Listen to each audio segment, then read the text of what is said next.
Do you think that Satoshi, the creator of Bitcoin, was a student of Austrian economics? It's an interesting question, and I was just discussing it on Twitter today with a couple of people. I actually don't.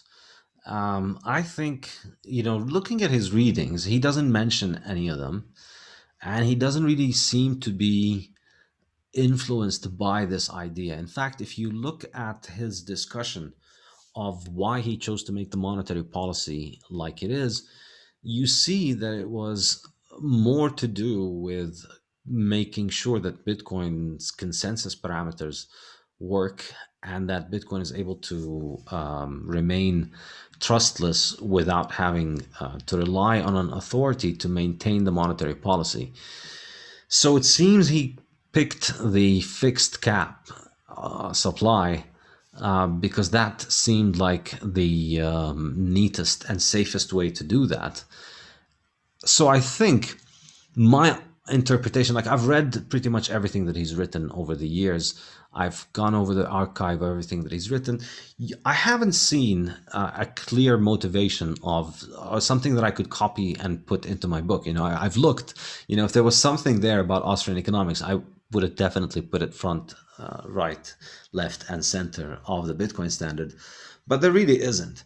And I think what I say is I think his choices were motivated by engineering considerations rather than ideological or at least the choices of the monetary policy. I think the monetary policy in the case of Satoshi, looking at what he said, it seems more likely to me that he was motivated by practical engineering purposes of making the system work rather than being motivated by making the hardest money ever or making sure that the money supply cannot well, I think he had a problem with inflation, but he had a problem with fractional reserve banking. He mentioned that, but I think it was more about, like, I don't think he would have been opposed to making Bitcoin grow at 1%, perhaps, if that worked out for him. But in my mind, I think it's a testament to the correctness of Austrian economics that Austrian economics and a smart engineer arrive at the same answer because it makes a lot more sense. Really, if you were designing a monetary system, knowing everything that we know now that everybody has spent a lot of years thinking about these questions, there's a lot more debate about this out there now that Bitcoin has been out for 12 years than there was 12 years ago when Bitcoin was not there. Knowing everything that people have said about this, if you follow this debate over time, it's not really... I think it's not entirely clear his motivation was particularly political about it.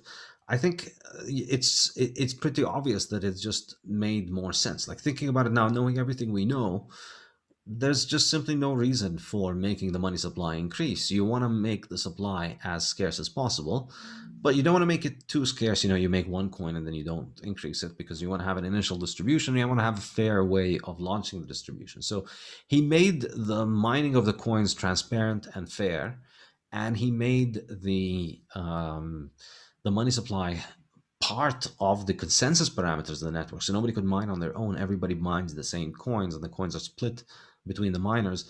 And so everybody is constantly keeping track of the supply.